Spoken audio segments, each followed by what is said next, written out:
Welcome back. Tonight, we'll spend a day in the life of a medieval gravedigger. You won't be visiting a cemetery, you'll be working in one before the sun rises and long after it sets. The ground is wet, the tools are worn, and the silence around you is never quite empty. Maybe quiet stories like this help your thoughts slow down just for a while. If they do, feel free to like and subscribe, but only if it brings you something gentle in return. And let others know in the comments where you're listening from and what time it is. There's something grounding about sharing the same quiet moment across so many different places. Now, get comfortable, let the day fade, and let's slip quietly back, one step at a time, into the medieval graveyard. The air is thick and unmoving when you open your eyes. The smell of damp straw, old sweat, and something faintly rotting clings to your nostrils before you're even fully awake. It's not yet light outside, but you know what time it is? Not by the sun, but by the way your joints ache and your breath clouds just slightly in the cold. The blanket barely covers your shoulders, and the scratchy wool feels like a second layer of grime rather than warmth. One of your toes has poked through a hole in your socks again, brushing against the coarse wood of the floor.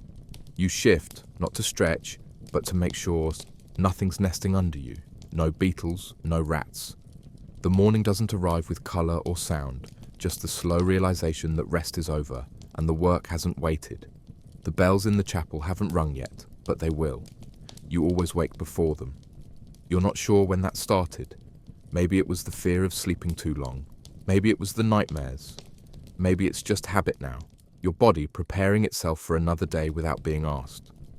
You sit up slowly, not because you're tired, though you are, but because your spine protests when you move too fast. Your back feels like it was bricked over during the night, each vertebra locked tight in its own little cell. You rub your eyes, but it doesn't help. The darkness inside is softer than what waits beyond your walls. You fumble for the corner of the room where yesterday's crust of bread sits, dry as bone and just as tasteless. You chew without thinking, without hunger, just to put something in your mouth. There's no water. You'll drink later, from the barrel by the chapel or from the stream if it hasn't frozen over again. You scratch at your ribs absent-mindedly. Your shirt, stiff with sweat and soil, hangs nearby. It smells like your work, and you don't remember the last time it didn't. You don't change clothes. You don't wash before you begin. There's no point, not when the day will be full of wet soil, rotting linen, and the sweet, sick perfume of death. The door creaks open with the usual reluctance, hinges sighing like an old man rising from prayer. The cold outside hits you with a quiet slap, sharp but not angry. Just there, reminding you of where you are and what you are. You step into the morning with stiff legs and hollow breath, clutching your coat around your shoulders, though it barely shields you from the wind. The sky is still the colour of soot, and the fog clings low across the earth like an old shroud. Somewhere in the village, a cock crows once, late and uncertain. No footsteps yet, no carts, no children, just the wet squelch of your boots as you move toward the toolshed by the church wall. It's too early for prayers, too late for sleep. You are between things, not awake, not dreaming, just moving. You lift the latch and ease the door open. The shed smells like mold, metal, and mice. You know each tool by feel, the worn handle of the shovel, the splintered edge of the spade, the slight curve of the pick. You don't light a lamp. You don't need to. Your fingers recognize everything faster than your eyes ever could. You check the edges for rust and the hafts for cracks, not because anyone told you to, but because you've learned what happens when you don't. A snapped shovel mid-dig, a loosened head, a rope that tears when the weight is at its heaviest. These aren't accidents. They're warnings you ignored. And you don't ignore them anymore. You tie the bundle of tools with a frayed bit of twine and hoist them over your shoulder. They clink dully with each step as you head toward the gate in the churchyard wall where the ground waits for you, silent, soaked, and full of yesterday's dead. The bread is older than you'd like to admit. You don't remember exactly when you bought it, just that it was soft once, warm even, passed to you wrapped in a cloth already faintly stained. Now it's hard enough to scrape your gums, and it breaks more than it tears. You hold it in your hand like something ceremonial, Not because it deserves reverence, but because there's so little of it left. You bite down slowly, trying not to split your lip again on the sharp corner where the crust has gone to stone. There's a smear of something on it, grease or lard or whatever's left in the bottom of the tin near the stove. You don't check for mold anymore, you haven't in months. If it tastes off, you swallow faster. If it smells sour, you hold your breath. You chew with your back teeth and stare at the floorboards in front of you. They creak sometimes, even when you're not moving. Sometimes you wonder if the house is settling. Sometimes you wonder if it's the rats. They're not exactly companions, but they are constant. You've heard them for so long, you barely notice until they go quiet. That's when you listen hardest, because when the rats stop, something worse might be listening. But most mornings they're busy, scratching and rustling in the space between your boards and the dirt below. You imagine their little bodies pressed together for warmth, pink tails tangled like roots, yellow teeth gnawing at wood and bone with the same indifference. You've seen them, of course. They're not shy. If you leave your bread too long, they'll take it. If you leave your fingers too still, they'll sniff them. One of them once died in your water bucket. You still drank from it, poured carefully, let the bits float to the top and pushed them aside. What else were you supposed to do? Clean water doesn't flow through graveyards, and neighbours don't lend to gravediggers, not even a cup. You glance toward the hole in the corner near the stove, where the floor sags and the shadows collect. One of them looks back at you sometimes. Not curious, not afraid, just aware. You've grown used to eating under that gaze. It doesn't bother you as much as it should. People stare too when they think you don't see. Rats just don't pretend they're better. You take another bite and feel it crack against your molar. The tooth on the right still throbs from yesterday's jolt. It caught the edge of a buried rock while you were digging and sent a jarring pain up through your jaw. You spat blood into your hand and kept digging. That's the thing about this job. You finish what you start, or the dead start something with you. You chew slower now, not out of caution, but fatigue. Each motion feels like one more thing your body wasn't built to do. Outside, the wind picks up slightly, whistling through the crooked frame of the window and sending a thin draft across your ankles. You curl your toes instinctively. The fire died in the night, and you didn't bother to stoke it before bed. Fuel is scarce. So are dry nights. You sit on the edge of your cot and look at the last bit of bread. You don't want it, but you know you'll need it.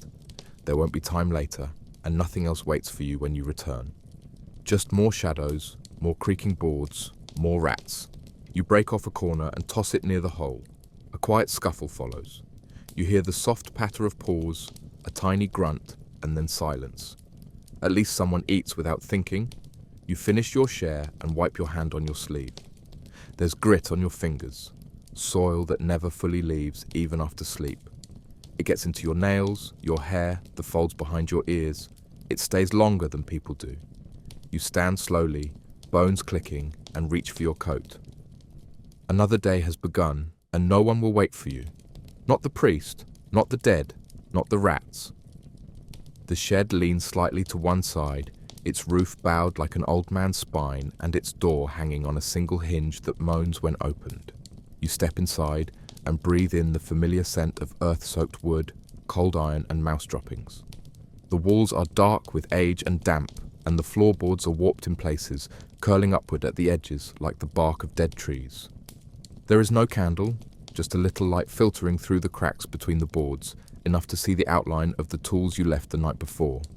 You always place them in the same order, not out of superstition but necessity.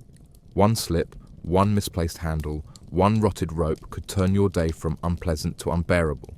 You reach first for the shovel, the one with the thicker handle. It's heavier, but it won't snap if you hit stone. The blade is dull, pitted with rust, but it still slices well enough through the mud. You tap the edge against your boot and listen to the sound it makes, solid, but tired. Next is the pick, shorter and sharper, with one end flattened from years of being used to pry rather than dig. The head is tight on the haft for now. You've had it fly loose before, twisting out mid-swing and disappearing into the dark like a thrown weapon. You check the rope binding it, tug it once and nod to yourself. There's no praise in this work, no audience. Only failure speaks loudly, and you've learned to keep it quiet. You place the pick beside the shovel and turn to the stretcher. The wooden handles creak when you lift them, and the canvas sags under its own weight. You run your fingers along the edges, checking for mold, rot, fray. The knots at the corners have held for another night. That's something. The last time it tore, you didn't notice until the body began to slide. You caught it, barely, but the moment lingers in your muscles, in the way your shoulders twitch when you think of it. You don't want to drop anyone again, not even the ones no one cares about, especially not them. You slide your hand into the basket of smaller things. Worn rope, half a dozen nails, a wooden marker with no name carved yet, a bent knife you sometimes use to cut away cloth or tangled roots. There's a metal hook you fashioned yourself from a broken hinge. It's not for digging. It's for pulling. Loose stones, buried cloth, stubborn fingers. You don't use it often, but when you do, you're glad it's there. Everything in your kit has a reason to exist. There is no room for decoration, no polished handles, no engraved initials. Just the practical, the grimy, the just barely functional. You pause over one of the ropes, rubbing it between your fingers. It's rough and smells faintly of mildew. If it snaps, it'll do so under weight. You double it over and loop it again. Just to be sure, you're not a carpenter, but you know knots better than most. You have to. The dead don't complain, but their weight speaks louder than any voice. With everything gathered, you load it onto the cart. It's a small thing, just 2 wheels and a platform barely wide enough to carry your bundle. You push it through the shed door, which sticks as usual, and it gives way with a reluctant groan. Outside, the air feels sharper now, like it's noticing you. The sky has begun to pale, but only slightly. You can't see the sun, but you feel its intention. Somewhere beyond the mist, it's trying to rise. You begin the short walk to the far wall of the cemetery where the new graves will be. Your tools rattle with each step, an uneven rhythm of metal and wood and thought. You've walked this path so many times, it's worn into your memory deeper than into the grass. Each groove, each dip, each patch of moss is familiar. You pass the older stones, the ones that lean and crumble, names erased by time and weather. The wind sighs through them like breath through teeth. Ahead, the ground waits. Always it waits. You stop at the gate and set the cart down. One more breath, one more check. The handles are firm. The heads are sharp enough. The rope holds. You're ready. Or close enough. The path you take each morning isn't marked on any map. It cuts through the edge of the village like a forgotten vein, winding between lean-tos and crumbling sheds, past fences patched with rope and bone. It's not a road so much as a habit, the place where boots have passed so often that the grass gave up and the soil hardened, then softened again into something that never fully dries. This morning, it's worse. The rain from 2 nights ago still clings to the ground, refusing to sink or evaporate. Each step sinks half an inch deeper than you expect, and when you lift your foot, the mud tries to hold on. Your toes curl inside your boots at the cold, wet grip of it, and the chill seeps upward, following the seams of your clothes. There's mist too, a thick band of it clinging low to the earth, making the world around you seem smaller, folded in on itself. You can't see the chapel from here, though you know it's ahead. You know every crooked step by heart. But still, in the fog, everything feels further. You pull your coat tighter, but the damp has already found its way through the threads. It clings to your chest, your sleeves, the back of your neck where your hair is still pressed flat from sleep. The tools on the cart rattle as you drag it over a patch of gravel, the sound muffled by the wet. Somewhere behind you, a dog barks once, then goes silent again. You don't turn. There's no one out this early, no footsteps, no voices, just the constant sucking of mud under your soles and the faint whistle of wind trying to find its way between stones. The mist isn't white, not really. It's grey with earth and smoke and whatever else it's gathered on its slow crawl across the village. It doesn't move fast, but it moves with intent, pressing close around your knees and ankles, soaking into your skin without ever touching you directly. Breathing feels like drinking fog, thick and tasteless, heavy in your lungs. You reach the low wall that surrounds the burial ground, its stones slick with moss and time. One of the corner posts leans a little more each year, but no one bothers to fix it. You lift the latch on the gate, more rust than iron now, and push through. The hinges screech like a wounded thing before falling silent again. Inside, the mist is thicker still, as if the stones themselves exhale it. The graves stretch out before you, little more than shapes in the white. Some are marked with stones, some with wooden crosses gone soft and black at the base. A few have nothing at all, just a patch of grass that grows unevenly like it remembers. You step carefully between them, the cart groaning behind you, the wheels catching now and then on root or rock. Your boots leave prints that vanish almost immediately, swallowed by water and memory. You glance down once, watching the mud cling to your laces like fingers. You don't shake it off. It's part of the uniform. At the far end of the yard, near the northern edge where the land dips slightly, the newer graves wait. This is where they always send you now. Fewer visitors, fewer questions. The mist parts only slightly as you approach, offering no clarity, just enough shape to know where the next hole must go. You stop, set down the cart, and stretch your arms once, slowly.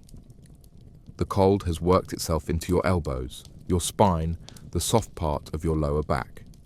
You roll your neck, listening to the quiet pops. Then you look down at the ground, already knowing what you'll find. The earth is slick, dark, heavy, the kind of soil that clings and slides and weighs twice what it should. It will fight you all day.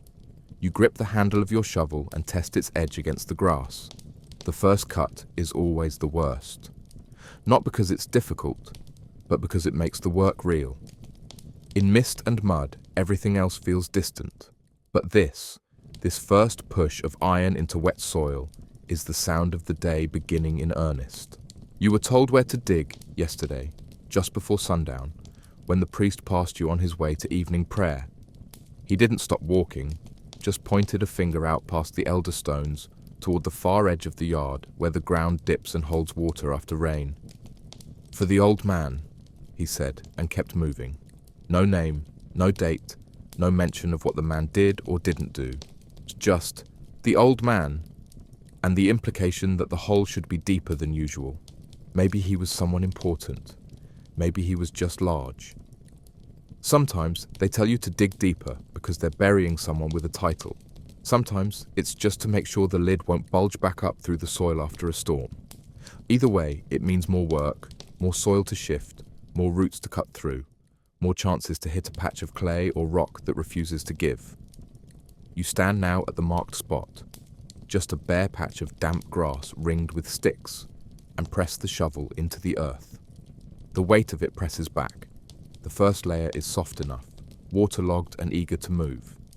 You peel it up in wide chunks, laying each to the side like skin. Beneath that, the soil turns darker, heavier. You have to throw each shovelful with both hands, twisting at the hips to avoid wrenching your shoulder. The motion is familiar but never easy.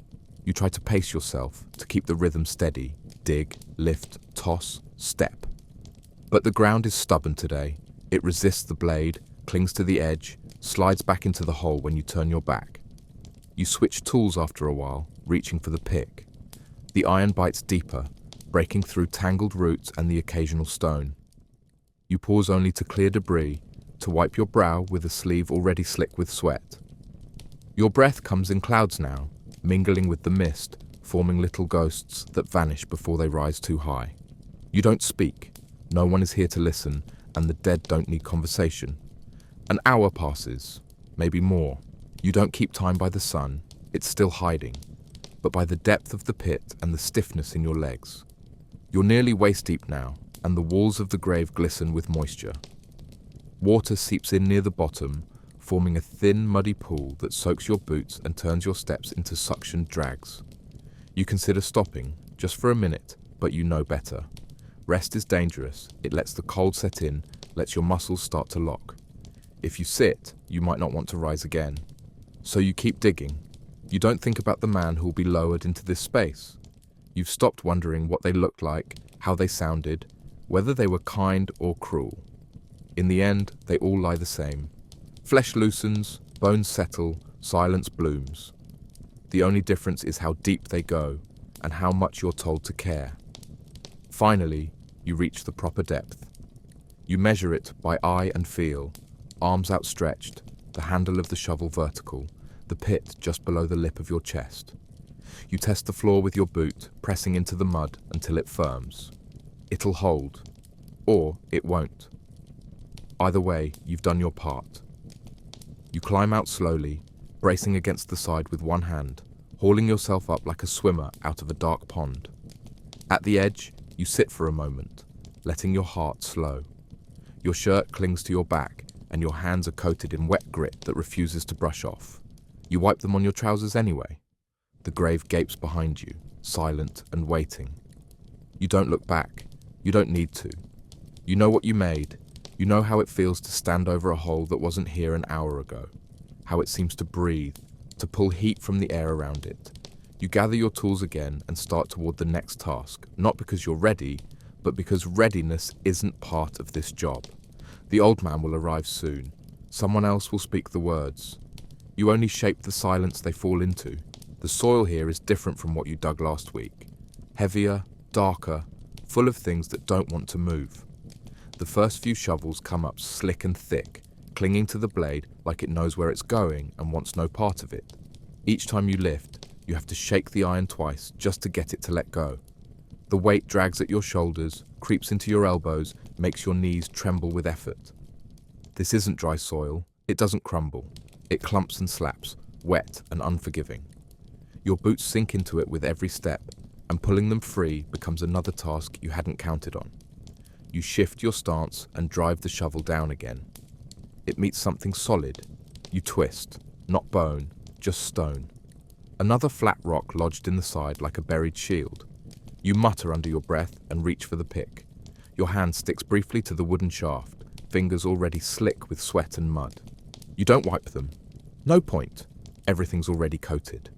The first strike sends a jolt up your arms, rattling the base of your neck. The stone resists, stubborn and cold, but it's not big enough to stop you.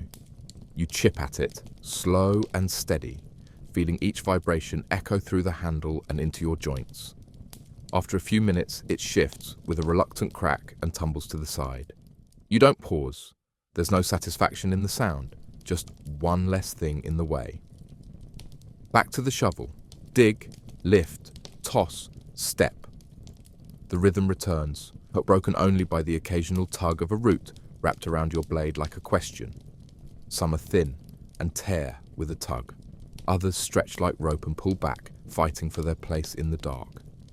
You saw through those with the rusted knife, working it back and forth while mud seeps down your wrist and into your sleeve. You wonder what kind of tree they came from, whether it still stands above or if it was chopped long ago. Roots live longer than branches sometimes, like memory, like regret. Your back begins to burn low near the spine, a dull heat that spreads as you bend and straighten. You lose track of time again. The mist is still there, hovering just beyond the edge of the grave like a curtain pulled across the world. There's no sound but your breath and the quiet thunk of metal meeting earth. You don't stop. You don't count. You just keep digging. The walls of the hole darken as you go deeper, moisture streaking down in slow trails, collecting in the corners like tears. Your hands throb. The handle of the shovel has raised a new blister on the web of skin between your thumb and forefinger. You ignore it. Pain is part of the process now. Just another layer, like the soil, like the silence. You brace your foot on the back of the blade and push again. The earth sucks at the metal, reluctant to let it bite. You twist, lift, and throw. Eventually the shovel feels heavier than it should. Not because the earth changed, but because you did. Your arms drag, your breath comes shorter, and the sweat has soaked through your shirt and into your trousers. Every motion leaves behind a tremor, a faint warning that you're running out. You wipe your brow with your sleeve and taste salt and grit on your lip. There's mud on your chin, on your collarbone, in your hair. It's always there, somehow. The grave is nearly deep enough. One more foot, maybe two. You keep digging. The earth has slowed you, yes, but it hasn't stopped you. You'll finish. You always do. Not because someone is watching, not because it matters, but because it's what's expected. The hole must be dug. The soil must yield. The dead must have their space. You grip the shovel again, ignoring the sharp pull in your shoulder, and press it back into the ground. The earth resists, as always, but you don't stop, as always. You hear them before you see them, the sound of feet hesitating on wet grass, the soft crunch of someone stepping where they shouldn't, the slow drag of cloth across stone. You don't look up. There's no need. You know what kind of silence walks with mourners. Not the hush of reverence or even fear, but the silence that comes when there's nothing left to say and too much left to feel.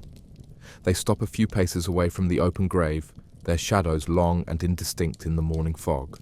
You keep digging, back turned, body bent low. You don't announce yourself. You don't welcome them. They already know who you are. No one else would be knee-deep in a hole like this, covered in mud and breathless from effort. You shift your grip on the shovel and press down again. The sound of steel in wet earth fills the space between you like an answer no one asked for. They stand still for a long time, longer than most. Usually people glance once and turn away, pretending not to see the rawness of the work, the dark smear of death before it's made presentable. But this group, 3 figures by the sound of it, doesn't move. One coughs softly, as if to clear space for words that never come. Another shifts their weight, perhaps adjusting a shawl or clutching a sleeve tighter around thin fingers. Still, they say nothing. You don't look. You never do. Eye contact invites something you can't carry. You learned that early. The first time you saw a woman weep so hard, her knees gave out beside a fresh grave, and you reached for her without thinking. She clung to you, sobbing into your chest, as if you could offer more than soil. After that, you stopped looking. You dig. You wait. You leave. Let the priest handle the rest. Let the prayers fall where they may. You are not the voice in this ritual. You are the hands. The shoveling slows, but you don't stop. You don't want to give them more silence than necessary. You angle your body so your back shields the grave from their full view, not as a kindness, but because it feels wrong to expose something that isn't ready. Behind you, the faint creak of leather suggests someone has knelt or leaned forward. Maybe they're watching your hands. Maybe they're watching the shape of the hole. Maybe they're watching nothing at all, just filling time until the coffin arrives and gives their grief a proper direction. You feel the weight of their eyes settle like another layer of soil, invisible but dense. It presses on your spine, your shoulders, your breath. Still, you keep going. Another spadeful. Another mound lifted and tossed aside. The walls of the grave are nearly smooth now, cut clean where they can be, crumbled at the edges where roots made resistance. It's enough. It will have to be. Eventually, they turn away. You hear the shift, the subtle change in tension, the release of breath held too long, the rustle of garments drawn back into place. Their footsteps fade slowly, reluctant and uneven. No one speaks. No one thanks you. They never do. You pause only once they've gone, standing still with both hands on the handle of the shovel, your chest rising and falling with effort. The mist swallows their forms, and you're alone again. Just you and the pit, the tools, the smell of damp moss and churned earth. You reach down and smooth the edges of the grave with your boot, not because you have to, but because someone was watching. The air feels colder now, touched by what they left behind. Grief without expression, pain without voice. You don't resent them. You don't pity them either. You simply endure them, like you do the weather, or the weight of the shovel, or the endless turning of soil that's never quite still. The bell rings like it always does, loud, hollow, deliberate. It doesn't mark time so much as declare that something is about to be covered up. The sound rolls over the churchyard in long waves, brushing across the grass, the graves, the crooked stones, and finally settling into your bones. You stand near the grave now, shovel braced upright at your side like a cane you don't lean on. The family stands across from you, heads bowed, hands clutching cloth or rosaries or one another. The priest begins to speak, his voice low and worn, more whisper than command. He doesn't project like he used to. His prayers are like water through loose fingers, familiar, repetitive, and mostly gone before they reach the ground. You've heard this litany 100 times, maybe more. You know the shape of it better than the meaning. The words pass over you like weather. You're not meant to absorb them. You're meant to stand there and wait. The incense burns in a chipped censer, its smoke curling slowly into the mist that hasn't lifted. It smells of old wood and damp spice, a scent you used to find strange and now barely register. The priest sways slightly as he speaks, lifting his hands and lowering them in rhythm with the words. You stay still. You're close enough to feel the breath of the chant, but far enough to be forgotten. No one acknowledges you. You're not part of the grieving, not part of the blessing. You're just there to make the ground ready and put it back when they're done. A necessary figure, like a candlestick or a pew. Sometimes you catch a child staring at you, eyes wide, unsure if you're real. Once, long ago, one asked his mother if you were the one who keeps the dead. She pulled him away by the arm without answering. You didn't mind. You weren't sure what the right answer was. The coffin rests near your feet, closed and unadorned, dark with water stains from the walk across the grass. The cords that will lower it lie coiled beside it, still damp from yesterday's use. You glance down once quickly, just to check the knots. You tied them yourself this morning, though you didn't need to. The others don't tie knots like you do. They tie them like the dead can't fall. You tie them like they can. The priest's voice rises slightly now, approaching the end of the passage. You shift your weight. The mourners murmur the familiar responses, soft and uneven. Someone coughs. Someone sobs once and then stops, as if embarrassed. The bell rings again, one long groan of metal and sky. It makes your teeth ache. You glance up and see the tower just visible through the trees. A shape, not a building. A sound, not a place. The birds don't stir. Not here. The priest finishes. He gestures to the men standing behind the family, helpers, cousins, neighbours pressed into service. They step forward awkwardly, uncertain where to place their hands. You offer them the ropes and step back. They lower the coffin slowly, unevenly, one side dipping too fast, the box twisting slightly as it goes. You don't react. You've seen worse. Once a coffin cracked in two halfway down. Once the rope slipped altogether. This one just bumps the wall and lands slightly off-center. The priest doesn't notice, or pretends not to. The men step back quickly, as if contact might cling. The family shifts again, shoulders trembling, eyes locked on the rectangle of darkness below. The priest begins the last words. Dust to dust, ash to ash. You reach for your shovel and step forward. No one tells you to, no one ever does. The service is not yours, but the silence after is. You fill it with motion, with weight, with earth. The bell tolls once more behind you. The prayer is over. Your part has just begun. The ropes are never new. They've been used again and again, drying stiff in the sun, softening in the rain, growing frayed and dark with earth and use. You coil them each morning and check for rot, but there's only so much you can do. When the coffin is in place and the priest has stepped back, you hand the ropes to whoever has come with the body, sons, brothers, neighbours, or men pulled into duty because no one else volunteered. They take the cords awkwardly, palms unsure, eyes looking anywhere but at you. You guide them to the corners, give them short nods, and step away. No one speaks. No one ever asks if it's safe. They trust the system more than the soil. You watch them grip too high or too tight, fingers slipping before the weight has even shifted. The coffin tilts almost immediately. The first few inches are always the worst. Gravity introduces itself without patience. As the box begins to descend, the ropes groan in protest. It's a sound you know too well, the stretched complaint of fibres doing something they were never meant to do this many times. The wood of the coffin creaks in answer, dry joints bending as one end dips lower than the other. One man pulls too quickly, another panics and lets the rope slide.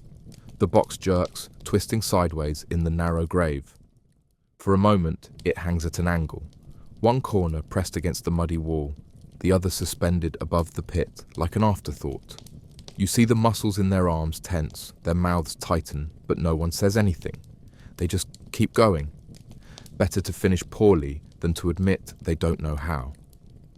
The coffin scrapes against the side as it settles into place, leaving a long smear of damp wood and dirt behind. One rope snaps upward as it's released too soon, hitting one of the men in the hand. He winces, but says nothing. The priest is still watching. Sometimes it's worse. You've seen coffins dropped, once from shoulder height, once just a foot from the bottom. The second one cracked at the seam, and you spent the rest of the afternoon shoveling faster than usual to hide what had come loose. No one looked too closely. No one wanted to. There's an unspoken rule here. If it lands wrong, it's still done. You finish the job and walk away. Today's wasn't a disaster, just a mess. The box lies crooked, its lid speckled with fresh dirt, one end resting deeper than the other. You could fix it if asked. You could jump down and straighten it with a few careful kicks. But no one asks. The mourners pretend not to see. The priest is already stepping forward to toss the first handful of soil, murmuring something about peace and return and God's unending mercy. You don't listen. You're watching the ropes, coiling them again slowly, letting the tension leave your arms with each turn. They smell like sweat and something older, like time, maybe. When it's your turn, you step forward without a word. The men have stepped back, grateful to be finished. Their hands are shaking, their boots slick with mud. You nod once toward the pit, not for them, but for the dead. It's a small ritual, one you invented long ago. Not out of belief, but balance. Something about holes demands acknowledgement. You grip the shovel and lift the first proper mound of earth.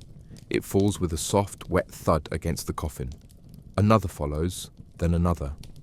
The noise changes depending on the angle. The sound of soil on wood, on water, on something hollow. No one speaks. No one watches you now. Their eyes are on the priest, or the ground, or nothing at all. You keep shoveling, each movement wiping away the awkwardness of the lowering, burying the crookedness in silence and weight.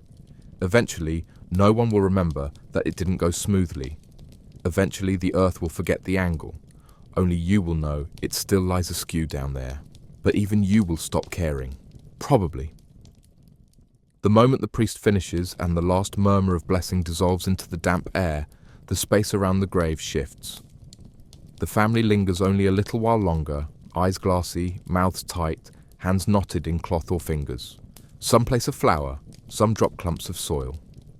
One woman crouches briefly to press her palm against the wooden lid before turning away. Then they retreat, slowly, footsteps soft and erratic as they wind back toward the path, back toward life. You wait until they're far enough not to hear. You always wait, then you begin. The shovel bites into the pile of displaced earth, and the first full load lands with a flat slap against the coffin's lid. The sound is low and final. It echoes up the walls of the grave and settles into your chest like a held breath. You move faster now. The longer the body lies exposed, the more chance the scent of it will rise with the mist. Especially if the box isn't tight. Especially if the man inside had been dead longer than they admitted. Each shovel of dirt comes quicker than the last. You find a rhythm, one you don't think about. Scoop, lift, toss, repeat. The pile of earth shrinks as the hollow below fills. The sound changes with each layer. First the solid hit of wet soil against wood. Then the muffled pat of dirt landing on itself. You don't speak. You don't hum. You keep your breathing shallow. Even in the open air, the smell begins to push through, subtle at first, a sweetness that doesn't belong, an edge of rot beneath the dampness of moss and stone.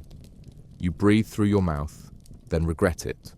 You breathe through your sleeve, then forget. Your hands move faster. The muscles in your back strain, your arms burn, but you keep going. This part isn't ceremonial, it's practical. The grave must be sealed before anything seeps out. You were told this once, early in your work, when a spring burial sat too long uncovered and turned the whole south yard sour. You remember the flies, you remember the looks. The dirt doesn't fall evenly. It clumps, it slides, it rolls back into the hole where your boot once stood. You stamp it down in layers, not to make it neat, but to press out the air, to close the spaces where smell can gather and rise. You know the order of things. First comes the stink, then the worms, then the memory. The faster you cover the dead, the less of each there is. You lean heavier into the work, sweat running down the small of your back, dripping from your temples, soaking the collar of your shirt until it clings like wet paper. The mound takes shape slowly, creeping upward with each pass of the shovel. Sometimes a stone slips in, sharp and unexpected. Sometimes a root resurfaces, torn but still twitching like something not quite dead. You ignore it all. Your mind narrows to the hole, the dirt, the need to make it stop being a hole. Eventually the ground levels. You step back, adjusting your grip, then press the last of the soil into place with your boot, smoothing it not to honor, but to finish. The grave no longer breathes. It holds. You exhale without realizing you had been holding your breath. You stand for a moment, watching the earth settle, waiting for any shift, any sign that the ground might give way. It doesn't. It rarely does.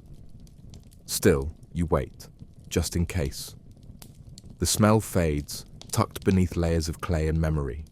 The air grows lighter, or maybe just emptier. You gather your tools again without ceremony. No one thanks you. No one waits. The grave is closed. That's the only part they care about. You walk away, your boots trailing bits of soil that fall unnoticed as you head toward the next task, the next empty space that needs filling. There's always another. Always. You don't go far, just past the wall, where the moss grows thick between the stones and the grass has learned not to grow too eagerly.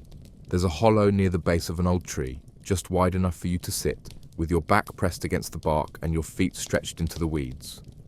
From here, the cemetery is behind you, and that's the only reason you come. Not for comfort, not for peace, just for the moment of not seeing what you've just done. You set your tools down beside you, handles muddy and streaked with sweat, then reach into your coat for the turnip you brought from home. It's soft around the edges and smells faintly of earth, like it never left the ground fully. You bite into it without thinking. It's dry, sharp, slightly bitter. But it's food. It fills your mouth and gives your jaw something to do besides clench. You chew slowly, letting the noise of the wind in the branches replace the shovel in your ears. The turnip crunches in a dull way, as if even it is tired of being eaten. You sit with your back hunched, elbows on your knees, watching the way the mist curls and stretches along the tops of the headstones. You don't expect anyone to come looking for you. No one notices when you take these moments. If they do, they don't say. The priests pretend you're invisible. The mourners forget you existed the second the grave is closed. That suits you fine. You're not hiding. You're not resting exactly. You're just waiting for your hands to stop shaking, for your breath to find a slower rhythm. Every time you dig, it leaves something behind in your ribs. Not fear, not sadness, just weight. Like a rock you carry that no one else can see. You take another bite and stare up at the sky. It's flat today, smeared with grey, the colour of old cloth soaked too many times. No birds, no sun. Just layers of stillness that don't answer when you look at them. Your jaw aches slightly from the chewing, but you keep going, tearing off smaller pieces now, letting your teeth do the work while your mind wanders. You think about the man they buried today, not his name, not his life, just his body. Heavy, long, wrapped too loosely, as if the cloth had been pulled in a hurry. His coffin smelled faintly of smoke and oil. You noticed, because it was different. Most smell like nothing, or worse than nothing. You wonder if he was sick long, if he knew, if he cared. You don't ask these things aloud. There's no one to answer. The dead keep their own silence, and the living don't like questions that can't be fixed. You finish the last bite and toss the top of the turnip into the weeds. Something will eat it, eventually. Ants or rats or birds that don't show themselves while you're here. You lick the salt from your lips and wipe your hands on your trousers, though they're already soiled enough that it makes no difference. For a while, you just breathe. Deep, steady, through your nose and out again, feeling the damp air settle into your chest like something folded and cold. The smell of the cemetery is still there, behind the tree, pressed into your clothes, into your hair, into the cracks of your nails. It never leaves. Even after washing, it lingers. It's not a stink exactly, just a heaviness, a reminder. You stare up again, hoping for a break in the clouds, for a bird or a sound or a gust of wind that feels like change. Nothing comes. The sky offers no answers. It rarely does, but you keep looking. Not because you expect something, just because it's the one direction where nothing is buried. After a few more breaths, you gather your tools again. Your arms protest, your knees crack as you stand. You don't sigh, you don't stretch, you simply move. There's more to do. There's always more to do. And the dirt behind you isn't finished with you yet. You see the bundle before you see the people. It's small, too small, and swaddled tightly in fabric that's newer than most. Someone cared enough to wrap it carefully, to tuck in the corners, to bind it with a strip of ribbon instead of twine. The shape of it lies across a wooden plank carried by a man whose face you don't recognize. He walks slowly, deliberately, eyes fixed on the ground, a few steps ahead. Behind him, a woman follows. Her hands are clasped at her stomach, white-knuckled and unmoving. She doesn't look at you, doesn't look at the grave you've just begun to clear. Her gaze stays fixed on the little shape, as if looking anywhere else would make it vanish. No priest this time, no words, just the hush of footsteps in grass and the soft clatter of your tools being set aside. You straighten your back and meet no one's eyes. You nod once, a shallow gesture meant not for them, but for the thing they carry. Then you step aside. They place the bundle gently on the ground near the foot of the grave. It doesn't weigh much. You can tell by the way the man carries it. No strain in the shoulders, no effort in the lowering. Just a slow, reverent movement that suggests fragility rather than burden. But somehow, it feels heavier than anything you've moved today. The mother crouches beside it, her fingers brushing the cloth, adjusting folds that don't need adjusting. Her lips move, but no sound comes out. You pretend not to notice. You kneel beside the open hole, hands gripping the edges, and begin to dig. Not deep, there's no need, but precise, clean. This kind of grave needs to look like someone cared. The soil here is softer, slightly dry from the trees that crowd the eastern edge of the cemetery. Your shovel moves more easily, the blade slicing through earth with less resistance than you're used to. But your arms still shake, and not from the work. They wait while you finish, standing close, but not too close. The man watches the hole take shape, jaw clenched, eyes narrowed. The woman doesn't look.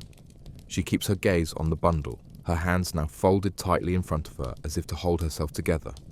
You don't rush, but you don't drag your feet either. There's a balance you've learned, enough care to show respect, enough speed to prevent the moment from stretching too far. When it's done, you climb out silently and nod again. The man steps forward, lifting the bundle from the grass with the same care he used before. You can hear the fabric shift slightly, like dry leaves moving against one another. He lowers it into the grave without ceremony. There's no coffin, no prayers, just the sound of breath being held.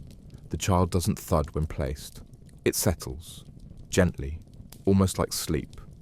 You feel the back of your throat tighten, and you swallow hard against it. They don't linger. There are no words, no last glances. The woman touches the earth beside the grave and then turns away. The man hesitates for a moment longer, then follows. You wait until their steps fade. Then you begin to cover the child.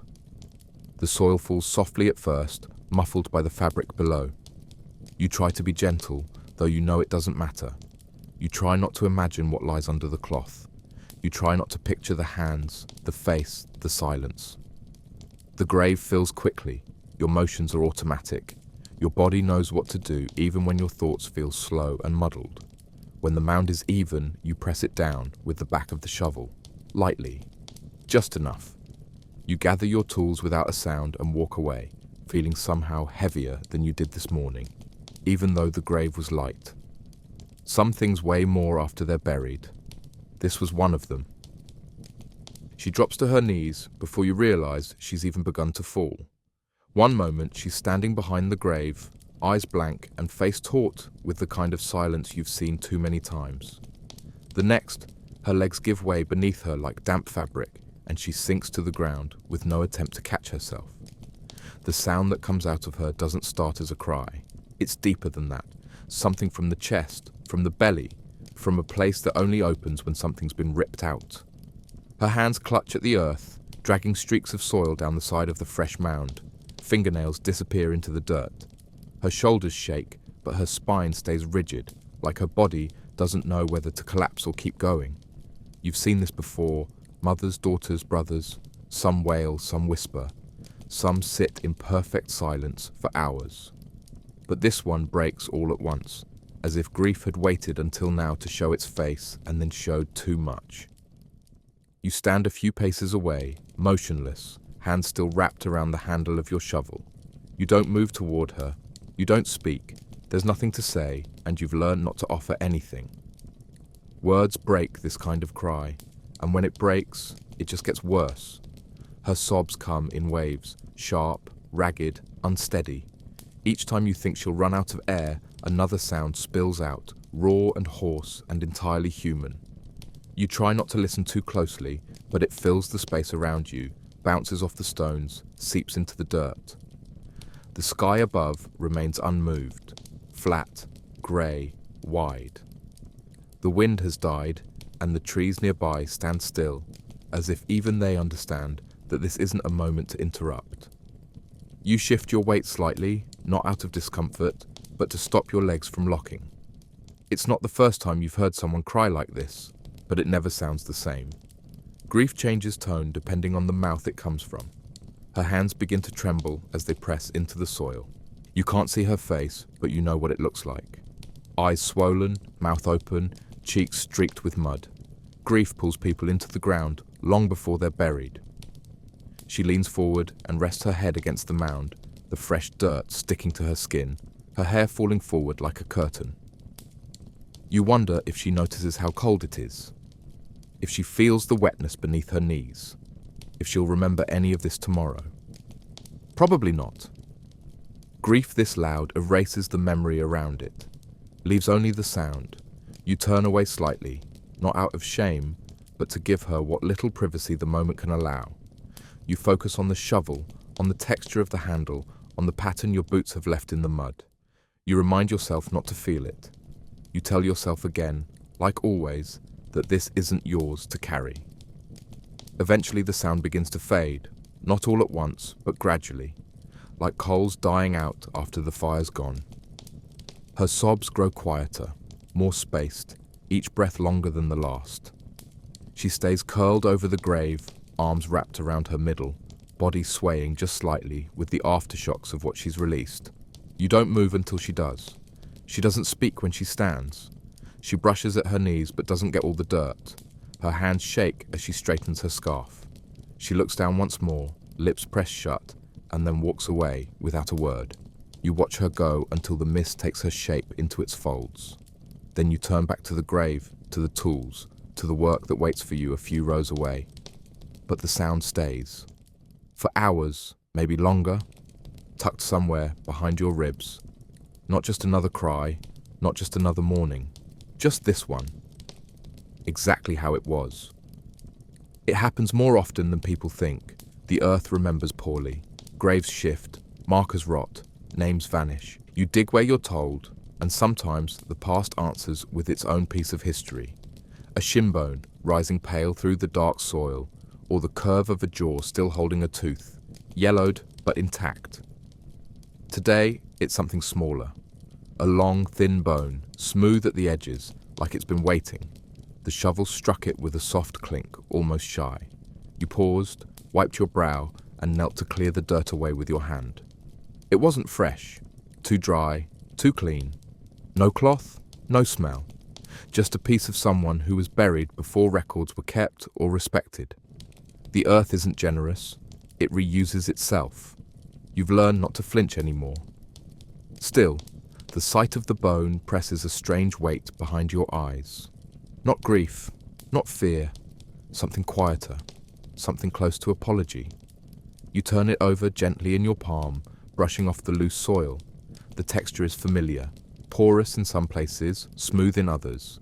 It fits strangely in your hand, like it's trying to remember how to be part of a body. You glance down into the hole you're digging. It's not deep yet, not enough to disturb a full skeleton unless the previous grave was shallow or washed out over time. That happens too. Floods take memory with them. You look around. No marker, no stone. Nothing to suggest who this was. No one asked you to look, and no one will ask what you found. You could set it aside. You could bring it to the priest. You could say something, but you won't. You never do. Instead, you crouch beside the pit and consider your options like you always do in these moments. Not for moral reasons, but for space, for effort, for whether the bone will get in the way of what must come next. You place the bone back into the earth, just outside the new outline. Not deep, not hidden, just returned. You cover it with a bit of loose soil, patting it down with your hand, like smoothing a wrinkle in a sheet. There's a quiet ritual to it, though you don't think of it that way, just a way to keep moving. Sometimes you keep them, the small ones. Not for collection, not out of curiosity, but because throwing them aside feels worse than doing nothing. You once carried a finger bone in your pocket for a week before forgetting how it got there. When you found it again, it didn't look like anything at all, just a splinter of something that used to matter. You buried it by the chapel wall where the roots are thick and the soil never dries fully. Today, though, you're not keeping anything. This one goes back. You rise, wipe your hands, and grip the shovel again. The hole still needs finishing. The ground still wants to be made ready. As you dig, you wonder who it was, not out of sentiment, but out of rhythm. Your mind wanders when your body works. A woman, maybe, or a boy, someone without family, or with the kind that forgets quickly. You imagine a face for a moment, nothing clear, just an impression. Then it fades. You break through another layer of earth, and the sound of the shovel biting through soil pulls you back. No more bones for now, just dirt and stones and the steady weight of repetition. You think about the body that will be placed here next, how it will press down on what's beneath, how the layers stack and vanish in time, one over another, each pretending to be the first. The cemetery is full of such agreements, quiet rearrangements of what's remembered and what's left behind. You keep digging. The bone is already forgotten, even by you. The next grave will not ask who came before it, and neither will the one after that. He finds you when your back is turned, as he often does, his steps quiet in the grass, his voice already formed before you even realize someone's near. "We'll need the corner cleared," he says, not with apology, not even with authority, just with certainty, like saying the sun will set, or the ground will remain wet through spring. You don't ask why, you don't ask who. You nod and set the shovel down, not because you're finished, but because refusing is never an option. "A new family vault," he adds, almost as an afterthought. "Stonework will begin next week. The masons need room." You know the spot he means before he gestures. That half-forgotten wedge near the southern wall where old crosses lie face down in moss and where nothing's been touched in years. It's where things were buried that no one visits now. Graves so old the wood is gone, the stones cracked, the names eaten by time and lichen. Clearing it means unburying more than just weeds. The tools you need aren't the same ones you use for digging graves. You bring a different set from the shed. An iron pry bar for the stone, a rusted rake for debris, a smaller pick for the packed clay and rubble beneath. The ground is uneven there, full of soft dips and hard lumps that could be anything. You start by pulling away the ivy that has crept in from the wall, long, ropey tendrils clinging to everything like fingers. Beneath them lie broken slates, bits of shattered brick, and a scattering of old wood that might once have been coffins or scaffolding or simply forgotten things no one bothered to burn. The first stone you lift is heavier than expected, crusted with moss and cracked through the middle.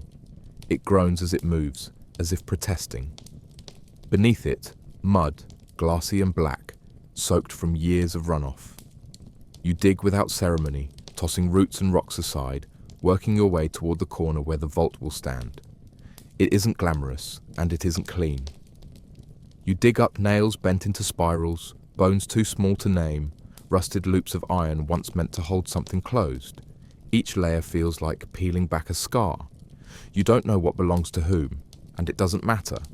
The priest said, "Clear it," so you clear it.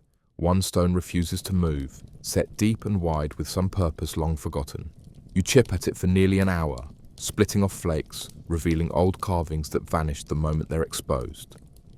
Rain begins to fall lightly, enough to turn the loosened earth into paste and coat your arms in a film of grit.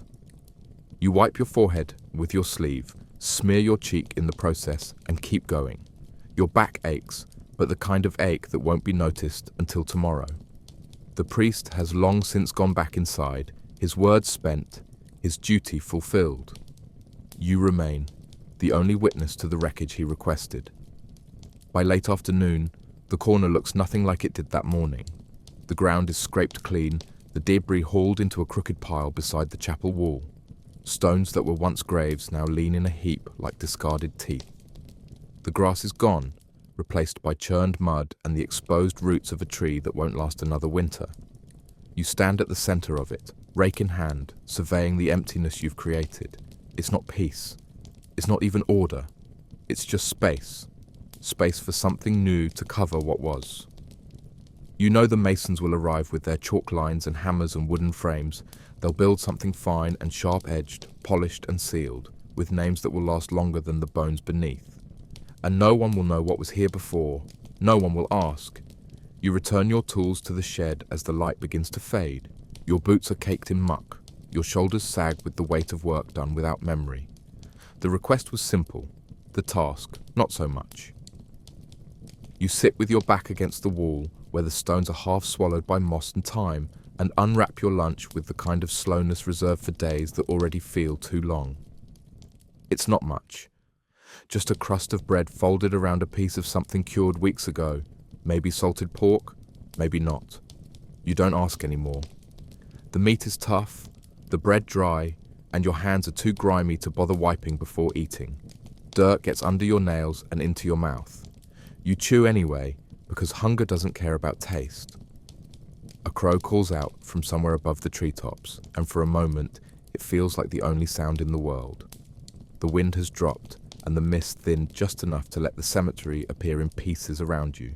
Crosses leaning like tired men, stones cracked by roots, and patches of ground that seem untouched, but aren't.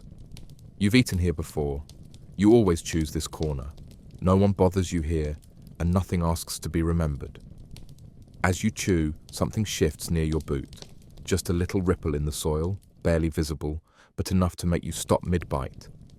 You glance down, jaw still working slowly, and see nothing but earth. Loose, wet, pitted with footprints. Could have been a worm. Could have been your own breath disturbing the surface. You wait a moment longer, eyes fixed on the same patch, then go back to chewing. Still, your hand tightens slightly around the bread. You've seen worse than worms. You've heard about the bodies that move after they're buried, not from souls or spirits, but from gases, from swelling, from shifting in ways the living don't like to imagine. Once, you heard something knock from beneath. Just once. You didn't dig there again for days. You finish the meat and tear off a piece of bread for later, stuffing it into your pocket where it'll go hard by evening. Something shifts again, farther this time, near the base of a sunken headstone. Still nothing to see. Just the kind of motion that raises hairs along your forearm. You drink from a flask of water that tastes faintly of metal and ash. The barrel near the chapel is low again, and the runoff from the roof makes it worse. But it's wet, and that's enough. You wash it around your mouth, spit once into the grass, then lean your head back against the wall. Your spine clicks softly against the stone, a small relief in a day with few. You close your eyes for a breath, maybe two, not quite resting, not quite alert. Something scurries nearby, fast, dry, scraping through old leaves. A rat, most likely, or a bird, or something else entirely. You don't open your eyes. If it's something living, it won't bother you. If it's not, you'd rather not know until it does. The cemetery has moods. It shifts in temperature and sound and smell. Some days it feels wide and airy. Other days, like now, it presses close to your skin and breathes alongside you. You've learned to eat with it anyway, to let the space become a second body beside your own. When you finally stand, the food sits heavy in your stomach, and the cold has crept back into your knees. You brush the crumbs from your lap, some falling into the folds of your coat, others sticking to your palms. You don't bother shaking them off. The worms can have them. You glance once more at the patch of earth that moved and see nothing out of place. Just soft ground, ready for more. Ready for you. The shovel waits where you left it. So does the work. You stretch your shoulders and feel something pop between the bones. You don't sigh, you don't speak. You just pick up the tool, walk back toward the open grave, and resume digging. The soil gives a little easier now, as if fed, as if grateful. You don't look behind you. If the ground stirs again, you'll let it. Some things belong to the earth more than you do. You only borrow space from it. The worms stay. You pass through. That's the order, that's the rhythm. Lunch is over. The grave is not. It begins with a single drop. You barely feel it at first. A cold tap on the back of your hand, a soft mark on the sleeve of your coat. Then another. And another. By the time you glance up, the sky has already settled into that low, damp grey that promises more to come. The rain isn't heavy, not yet. Just fine, persistent drizzle. The kind that doesn't fall so much as hang in the air and wrap itself around your skin. It doesn't soak you quickly. It waits. It clings. You keep digging, because stopping now won't change anything. There's too much left to do, and the grave won't finish itself. You grip the shovel tighter and press it back into the ground. The handle is slick now, your fingers sliding just slightly with each movement. You dig anyway. Above you, the rain continues. Quiet, but steady, like someone whispering a warning they know you'll ignore. The ground responds first. The top layer of soil turns darker, wetter, more reluctant. Each shovel load weighs heavier now, and the clay beneath the surface begins to rise and stick. It clumps around your boots, forming thick rings that grow with each step, dragging at your legs and making your balance uncertain. You stomp your foot once against the edge of the pit, trying to knock some of it loose, but it clings like guilt. Your knees ache. The cold sinks deeper, past your clothes and into your joints, into your ribs. You wipe your brow and feel water, not sweat, running down your temple. The rain drips off the edge of your nose, collects in your collar. You sniff, blink, keep going. The soil is slick now. It slides back into the grave in clumps when you turn away, undoing minutes of work with the same indifference the sky shows your effort. You mutter something under your breath. Not a curse, not a prayer, just a sound to fill the space. Your coat grows heavier with every passing moment, the fabric soaked and sagging, pressing against your shoulders like an extra layer of work. Your fingers begin to stiffen, the wet wood of the shovel sucking the warmth from your palms. You switch hands often, shaking them out between throws, trying to keep the blood moving. Rainwater pools at the bottom of the grave, slow and rising, turning soil to paste. You watch it gather in the corners, glistening like something alive. You don't stop. You can't. There's no one else to finish this job, and no one waiting to tell you to come inside. The chapel is too far, the shed too cold, and neither offers anything better than just staying where you are. You reach for another shovel of earth, feel the weight twist in your back, and toss it anyway. Somewhere above, a bird flutters out from the trees. Just one, silent, directionless. Even the animals know the rain has settled in. By now, everything around you is wet, your hands, your clothes, your breath. The sound of rain on stone and wood becomes the rhythm of the afternoon. You stop noticing when it lands on your face. You only notice when it stops for a second and then returns, harder, colder. The clay around your boots is ankle deep. Each step is a fight. Each lift of the shovel feels like pulling your arm through molasses. But you keep going, because the body is coming, because the priest will return, because the grave must be done before night. The water doesn't care, the ground doesn't care, but you do. Not out of pride, not even out of duty, just because stopping feels worse than finishing. You dig, you breathe, you sink. You don't look at the sky anymore. It's just a ceiling now. You're already beneath it, already part of the weight. The rain continues. The work continues. Nothing else changes. Nothing ever does. They told you this one was to be done ahead of time. No name, no date, just a patch of ground chosen near the far edge of the yard where the soil is firm and the tree roots run deep. No one's died. Not yet. Not that you know of. But the priest said it plainly enough. Best to have it ready, in case. In case of what, he didn't say. A sickness spreading again. A traveller taken by fever. A child who doesn't wake. It doesn't matter. The hole must be dug. That's all you need to know. So you walk to the edge of the cemetery, where no recent graves lie, and mark the corners with your boot. The rain has softened the ground, but the wind has chilled it too, and the surface feels like skin that's gone cold. You press the shovel in without ceremony and begin. Digging a grave without a name is not easier, but it is quieter. No one stands near to weep. No one watches from the path. There are no whispers, no footsteps approaching, no need to hurry. But it's not peaceful either. It feels like writing a letter you know no one will read, or building a door in a house without walls. The emptiness settles in fast.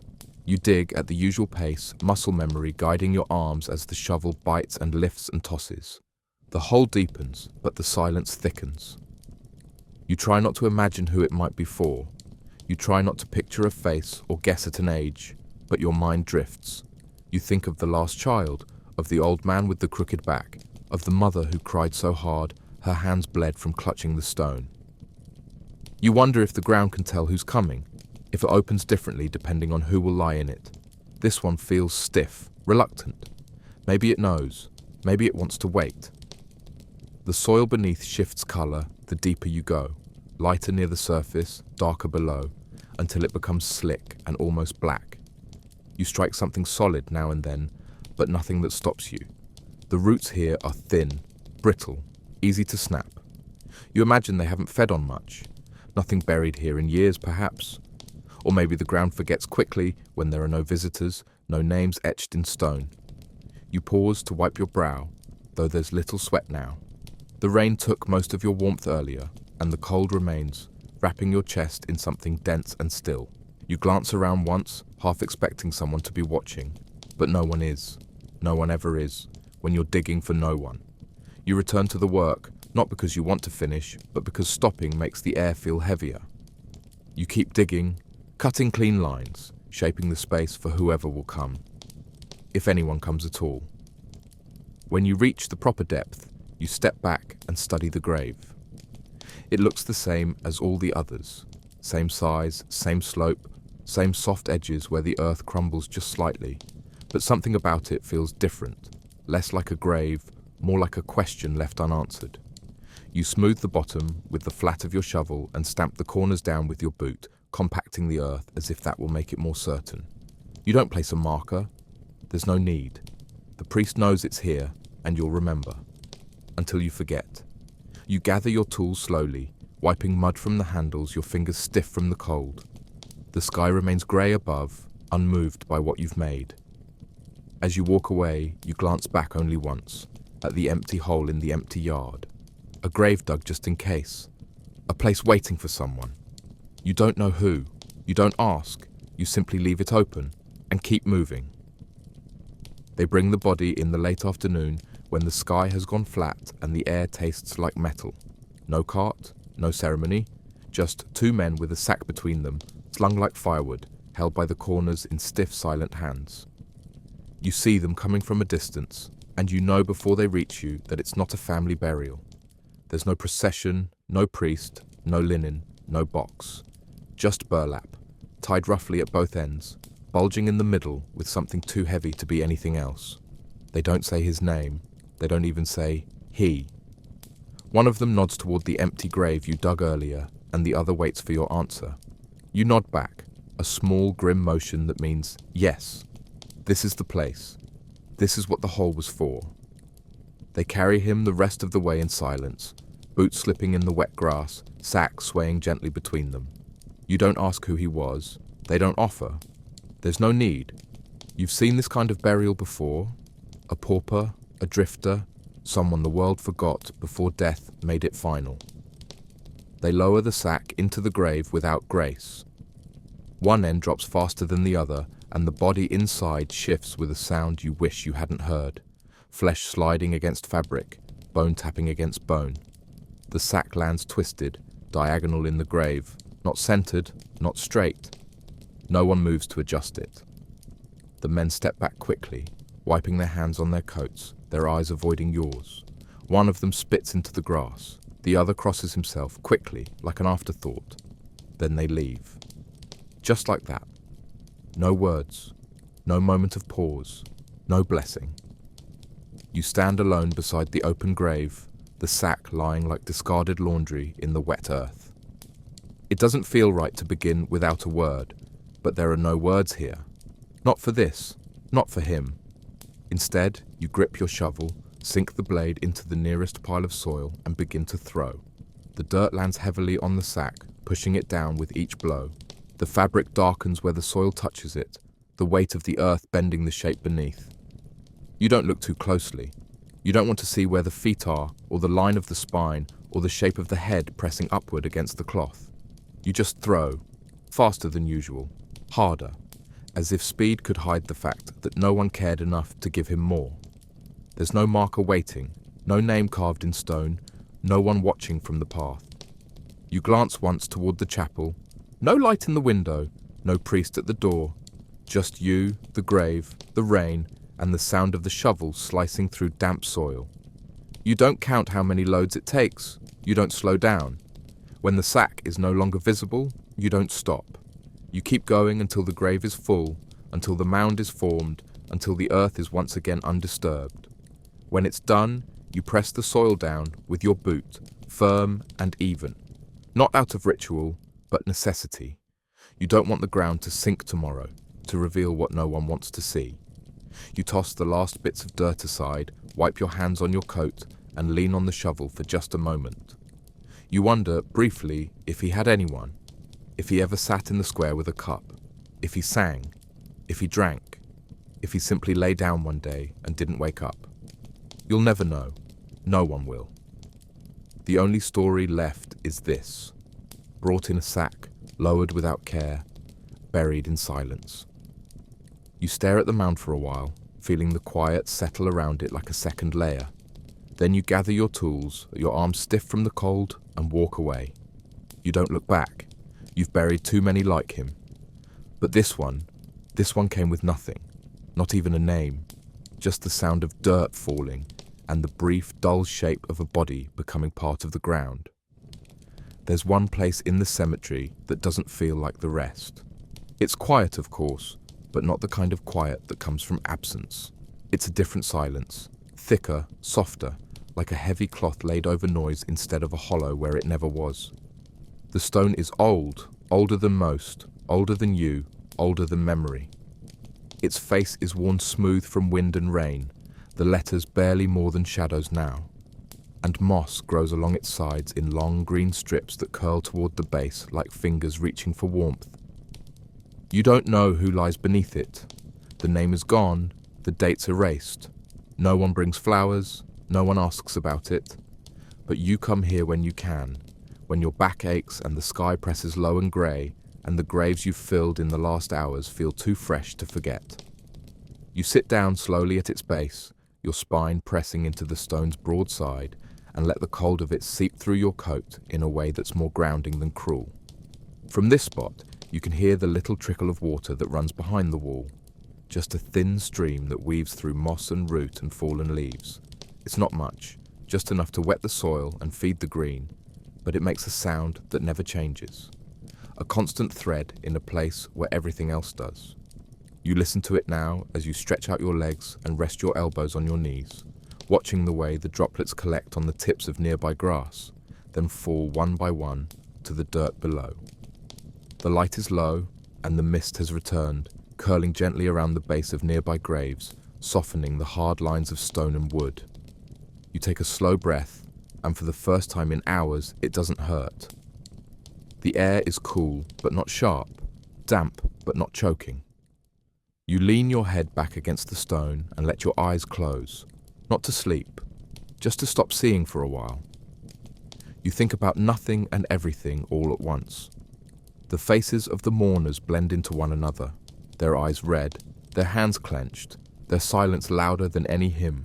You try not to picture the sack from earlier, or the child before that, or the crooked coffin you had to bury fast before the rain set in. But thoughts come, in waves, uninvited, and you let them pass through you like water through cloth. You wonder if the person beneath this stone was loved, if they were lowered gently, if someone once sat here like you, pressed their back against this same spot, and tried to remember or forget. That you reach down and pull a loose blade of grass from the dirt, twisting it slowly between your fingers, not out of habit, but simply because your hands don't like to be still. The stone stays silent behind you, its weight unchanged, its cold, steady.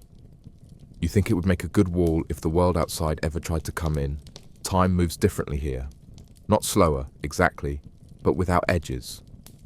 You don't know how long you sit, long enough for the sound of the stream to blend into your breath, long enough for the ache in your knees to dull and then return. When you finally rise, it's with care, not because of pain, but because the moment deserves it. You brush the dirt from your coat, pat the moss once without meaning to, and turn away without looking back. You don't need to. The stone will be here tomorrow, and the day after, and probably long after you're not. You take your tools in hand again, your muscles remembering the weight before your mind does. The sky hasn't changed, the graves haven't moved, but for a few minutes you weren't a gravedigger. You were just a man beside a stone, listening to water, trying to feel less heavy than the earth you carry. It's enough. It has to be. You notice her before you hear her. She doesn't bark, doesn't growl, doesn't whine. She moves like she belongs here, slipping between stones and tree roots with a practiced quiet that feels older than instinct. You never gave her a name, though you've thought about it more than once. She's just a dog, the one that comes when the weather is dry enough and the yard is empty enough and the silence has settled just right. Her coat is the color of ash and old soil, patchy in places, matted in others, and her ribs show through just slightly when she moves. You don't call to her. You never did. She simply appears one day near the edge of the grounds, watching you from a distance with those wide, pale eyes that don't ask and don't offer. You glance up, maybe nod, maybe not, and go back to your work. That's how it started. That's how it continues. You dig. She watches, and when you're done, she vanishes back into the trees or the mist or the far side of the stone wall. She doesn't come for food. You tried once, long ago, breaking off a piece of bread and laying it on the ground between you. She sniffed it, looked up at you with something like apology, then turned away. You never offered again. She isn't tame, not wild either. Just there, present in the way that cold is present, or shadow. Sometimes she lies near the graves after you've finished, her head resting on her paws, body curled into a shape that looks almost restful. Other times, she just sits with her back to you, staring off into a patch of fog you can't see through. You wonder if she hears something you don't, smells something you've stopped noticing. A part of you believes she knows the dead better than you do. You bury them. She listens to them after. The two of you never touch. Not once. But still, she returns again and again, without reason or pattern, like a habit that neither of you can name. You find yourself looking for her when the morning is too quiet or the sky too pale. On the days when grief clings heavy in the air and your hands shake from the cold or the weight of too many hours, you catch yourself glancing toward the edge of the yard, half expecting to see her shape appear through the mist. When she does come, something in you loosens. Not comfort, not even company, just the sense that you are not the only living thing among the stone. She never stays long, never close, but her presence is steady, more so than the priest, the mourners, even the weather. She doesn't care about names or rituals or prayers. She doesn't flinch at the sight of an open grave or the sound of dirt hitting wood. Her eyes are empty in the way the sky is empty, deep, without promise, without apology. And somehow, in that emptiness, there's room to breathe. Sometimes, as you sit beside the wall, with your back against a warm stone and your lunch going stale in your hand, she passes within reach. Not fast, not slow, just enough to remind you she's real. You think about speaking, but the words never come. There's nothing to say that she doesn't already understand. You once saw her chase a raven away from a fresh mound, teeth bared, body low to the ground. It wasn't hunger, it was something else. You don't pretend to know what. You just watched, then nodded, then got back to work. When she's not there, the cemetery feels louder, even if the air is still. When she is, the silence deepens, but it doesn't press. You and she, two things that keep returning to the same ground for reasons that don't need naming. She's not your friend, but she's closer than most people ever dared to be. And for now, that's enough. They're stacked against the side of the chapel, wooden crosses, rough cut and splintered at the edges, still damp from the last rain. Some lean, some tilt, a few already cracking, where the nails bite through the grain. The priest told you this morning, take as many as you need, new burials, new markers. He said it without looking at you, without waiting for a reply. You took 6. Maybe more than you'll need, maybe fewer. There's no list, no chart. No one tracks who lies where beyond the thin lines drawn in his ledger, smudged with ink and time. The names come and go like weather. Sometimes they arrive too late, sometimes not at all. You sling the crosses over your shoulder in a rough bundle, the ends knocking against your back as you cross the yard. The grass is soft from the rain, the sky still low and undecided. The soil holds footprints like memories, shallow and damp. The first grave is fresh. You remember it. Heavy coffin, slow prayers, a man with a crooked gait who stood apart from the mourners and said nothing. You press the base of the cross into the mound, push down until the earth gives a little, then step on the lower beam to sink it further. It wobbles, leans slightly to the left, but you leave it. The next is easier. The soil still loose, the shape of the mound undisturbed. You place the cross and move on. You work without thinking, your boots dark with mud, your hands stiff around the grain. You don't look at the names, most are missing. The crosses are blank, waiting for someone to carve letters that might never come. Sometimes you scratch initials with the tip of your knife, if you remember who they were. But not today. Today the air is too cold and your breath too shallow. You plant each one like a question, and none of them offer answers. Some don't stay upright. One falls the moment you turn your back, collapsing sideways into the damp grass with a sound that barely qualifies as a complaint. You sigh, lift it again, press it deeper, tamp the soil with your heel. It lists anyway.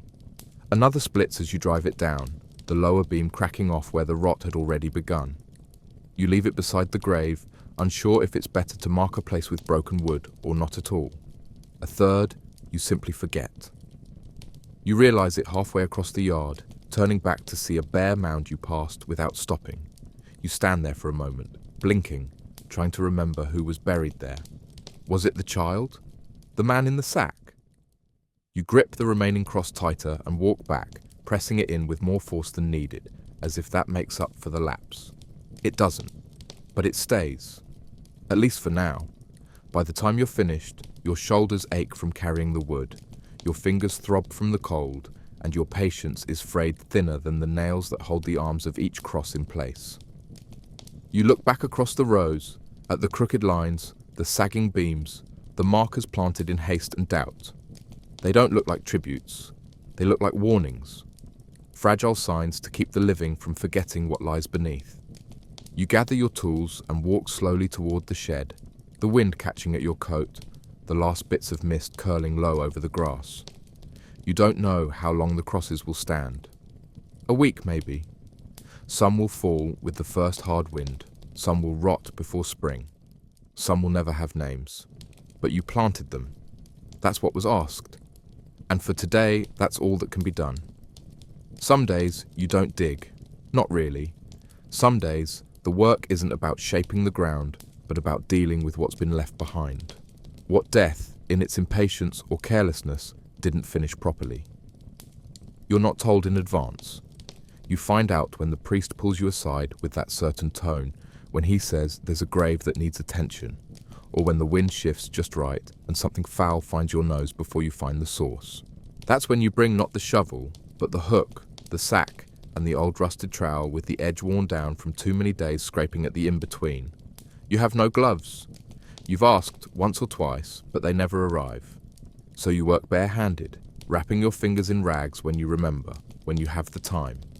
Most of the time, you forget. And the skin just toughens, or splits. You kneel by the mound, or sometimes by the half-collapsed pit, and wait for the smell to guide you. It's never hard. The body's shifting inside its box, or the lid wasn't sealed, or something has burrowed through the side. Sometimes it's water, pooling in after a storm, softening the wood until it gives way. You reach in, careful at first, until your hand hits something soft where it shouldn't be. Flesh gone loose, or fabric soaked through, or worse, things moving.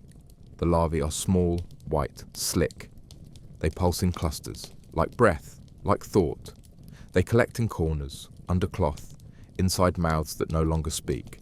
You scoop them gently, not out of respect, but because a quick motion makes them scatter. They squirm on your palms, slide across your skin, fall into the sack with a sound that's too soft to bear. You don't flinch anymore. That left you months ago. What's left now is a kind of method, a rhythm. Sometimes it's bones, not the big ones, not the ones that hold shape, but little shards, teeth, a finger loosened from its joint, caught between boards or tucked inside the folds of what used to be a sleeve. You gather them because someone has to, because if you don't, they'll rise again next season, pushed up by frost or gnawed at by roots. You tuck them back into the earth, deeper this time, or place them beside the coffin, under a layer of stone where maybe they'll stay. You work quietly. No one comes near. No one wants to know. This part of the job isn't written down, isn't spoken of. The priest nods when you pass him later, but he doesn't ask what you found.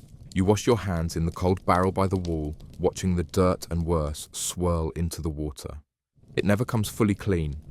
You dip again and again until your fingers go numb and the smell fades enough to forget. At the end of the day, when the tools are back in the shed and the bag is tied shut and buried, not like a person, but like a problem, you sit for a while in the shadow of the chapel. You don't speak. You barely think. Your hands sting from the scraping, your nails dark with things you'll never name. The sun begins to lower, throwing long shadows across the grass, turning each grave into a bruise. You feel the weight of what was left behind, not the bodies, but the parts that don't stay quiet. You wonder if one day someone will dig you up like this, if you'll be soft or empty or full of things that wriggle and breathe where you no longer can. You laugh once, quietly, into your sleeve. Then you stand, stretch your back, and begin to walk home. The worms will return. The moisture will rise. And when they call again, you'll come back. With your hook, with your sack, with hands that no longer ask why. He appears around midday, small and hesitant, wearing the coarse brown robe of the monastery's younger students, the hem too long and the sleeves too short. You notice him before he speaks, lingering near the chapel steps, watching you work from a distance with the kind of curiosity only the young still have. He doesn't come closer at first, just hovers, shifting his weight from foot to foot, pretending to study something on the ground. You keep digging. There's a grave to finish, and the soil is packed tight, dry from a rare stretch of wind. The shovel scrapes loudly. You can feel his eyes on your hands, on the movement of your arms, on the way you press your boot down to drive the blade deeper. Then, finally, he speaks. Not loudly, but clearly enough to reach you. Why aren't you afraid of them? You don't stop digging. The question hangs in the air like smoke. You hear the tremor in his voice, the edge of fear trying to sound like interest. You've heard versions of that question before. Whispers from behind sleeves, murmurs near the chapel gate, the occasional drunken slur from a man who wouldn't dare meet your eyes when sober. But this is different. It's not mockery. It's not judgment. It's just a boy asking something real. You rest your hands on the top of the shovel and look at the dirt for a moment, not at him. You could answer, but what would you say? That fear is a luxury you gave up the first time a body shifted in your hands. That the dead are quieter than the living, more honest, less cruel. That after a while, a corpse is no different from a stone, just heavier and warmer at first. You don't say any of that. You don't say anything. You simply look up, meet his eyes for a moment, and then return to the shovel. Dig, lift, toss. The earth moves and the silence deepens. He doesn't leave, not right away. He steps a little closer, drawn not by courage, but by whatever makes people slow down when they pass a broken cart or a dying animal. Something in him wants to understand. Or maybe he just wants to know if he should be like you one day. Is it true, he asks, softer now, that their eyes stay open sometimes? You don't answer. You remember the boy with the open eyes, the way the light caught them just before you closed the lid. You remember the mother who screamed at you for touching him, then begged you to keep holding him when the priest wouldn't. You remember the ones who stared at nothing, whose lids wouldn't stay shut no matter how long you pressed.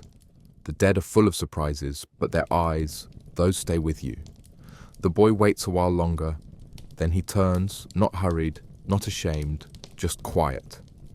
He walks back toward the chapel, disappearing behind the stone steps like he was never there. You keep digging. The grave is nearly ready. The ground is uneven here, full of old roots that pull back against the blade. Your palms are sore, your back damp with sweat that the breeze won't touch. The boy's question still lingers, buried now in the rhythm of your work. Why aren't you afraid? Maybe you were, once. Maybe you still are, but it's buried deeper than the graves you dig. You think of how many you've lowered, how many names you never learned, how many faces blurred together once the soil began to fall. You think of the silence, the weight, the stillness that comes not just from death, but from what's left behind. You dig a little slower now, not out of fatigue, but out of something else, something close to memory. When the grave is done, you rest your hands on your knees, looking down into the shape you've carved from the earth. It's empty, for now, but not for long. Nothing stays empty here, not the ground, not the quiet, not even you. You smell it before anything else, before the voices, before the footsteps on the gravel, before the cart creaks or the priest clears his throat. It comes low and slow, like fog hugging the ground, seeping in between the graves and curling under the edges of your coat. You stop what you're doing, not because someone called your name, but because your body knows before your mind catches up. It's not the scent of rot, not yet. That comes later. This is fresher, thicker. A mix of sweat and linen and something faintly metallic, like wet iron left out too long. You inhale once, shallow and cautious. You don't need a second breath to be sure. There's a body coming. The earth around you seems to pause for a moment, as if holding its own breath. You lean on the shovel and glance toward the edge of the yard, already knowing what you'll see. They always walk slowly when they carry the dead. Even if the cart wheels squeak or the ropes dig into their palms, the pace never quickens. There's something in the weight of it, both the body and what it means, that slows everyone down. You see them now, moving between the stones, 2 men at the front, another behind, and the priest somewhere off to the side, walking just far enough away that he won't have to touch anything. The corpse is covered in cloth, thick and stained in places, edges still damp from wherever it came. But the smell rises through the fabric, inevitable, undeniable. You've smelled it too many times to mistake it. Some bodies are clean, newly washed, cared for by someone who couldn't bear to let them go filthy. Others arrive as they were found, in beds, in barns, in ditches by the road. The scent tells you more than the faces ever do. It tells you how long they waited, how cold the room was, whether someone closed their eyes. As they approach, the smell deepens. It thickens the air around you, settles in your throat, makes your tongue feel heavy. You try not to breathe through your nose, but it doesn't matter. The scent finds its way in, clinging to the inside of your mouth, riding the back of your teeth. It's not unbearable, not anymore, just familiar. Like a damp cellar, like spoiled meat, like old coins and boiled milk and something sour that doesn't have a name. The others don't meet your gaze. They never do. You nod once, barely a motion, and begin to clear the space beside the open grave. The ropes are already laid out. The edges of the hole are clean. You made sure of that this morning, before the wind picked up and the clouds began to press low over the trees. The men lower the body with awkward reverence, hands uncertain, faces flat. The priest mutters something, but the words are muffled by the wind and by the smell. When it's done, and the body lies where it should, you don't wait for anyone to tell you to begin. You just lift the shovel and start to cover it. Each scoop of earth dulls the scent a little more, each thud of soil drawing a thicker line between what's alive and what's not. The others walk away before you're finished. The priest is the last to leave, pulling his robe tighter against the cold. You remain, working in the quiet, listening to the way the ground accepts the weight. The smell lingers even after the grave is full.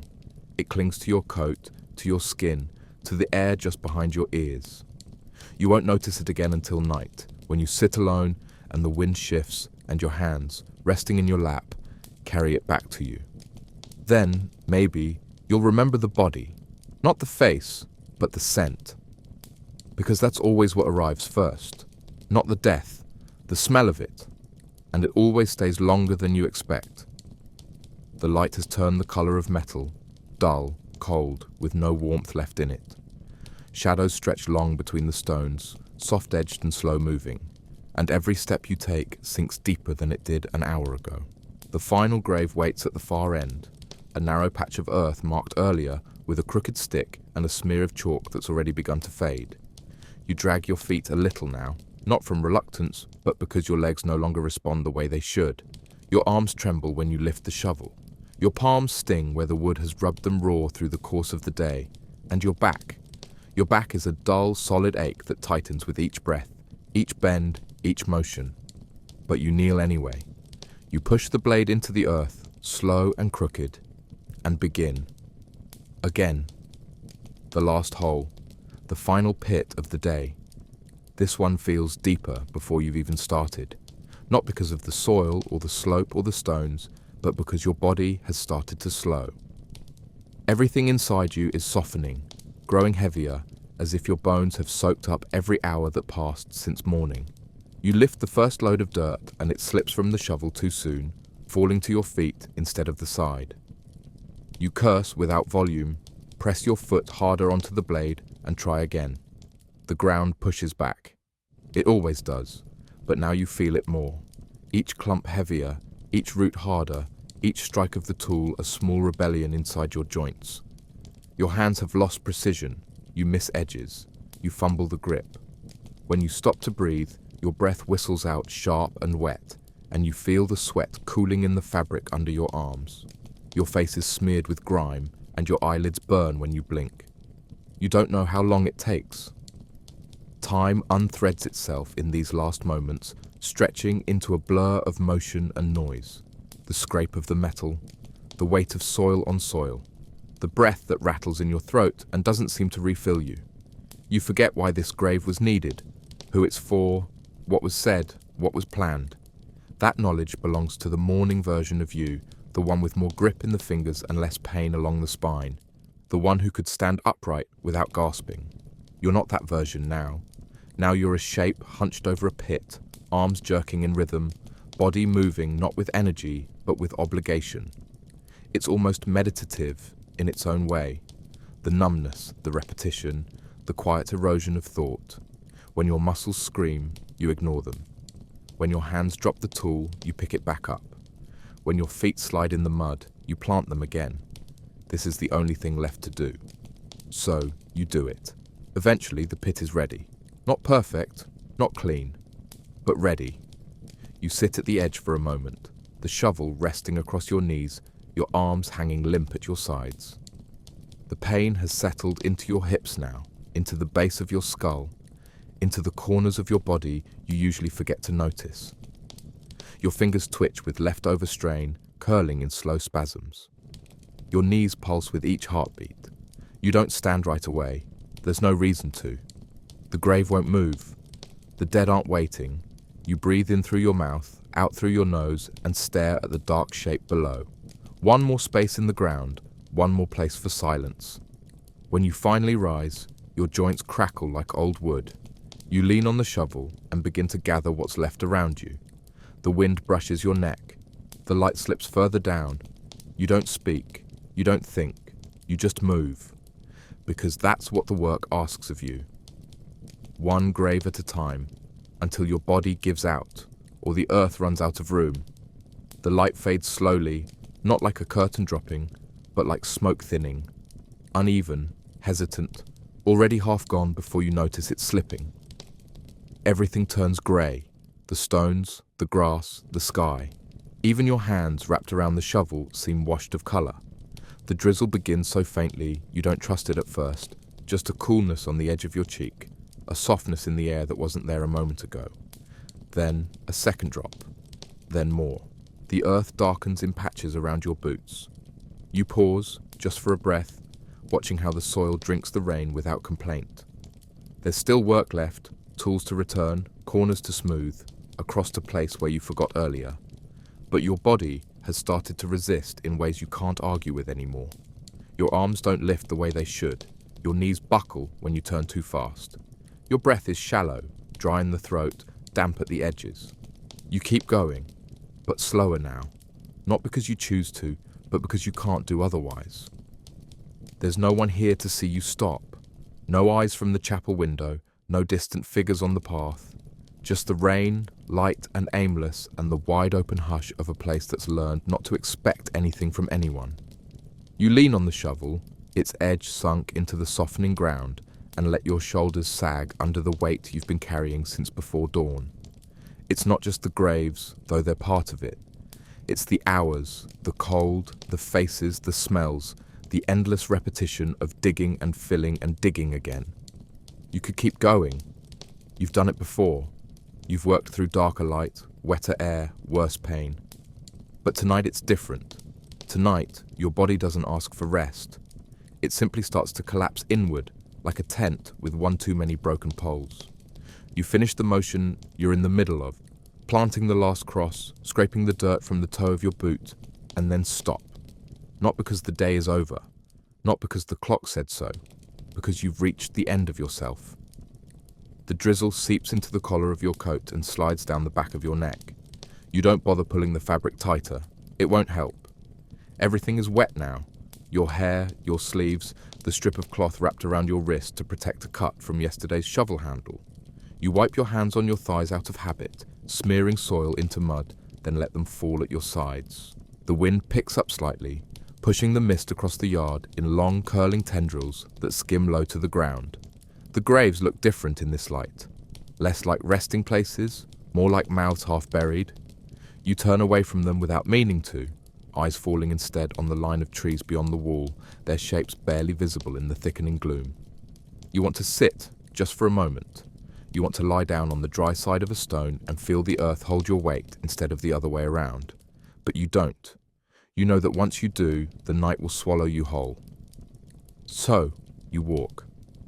Slowly, each step a reminder that your legs are no longer your own.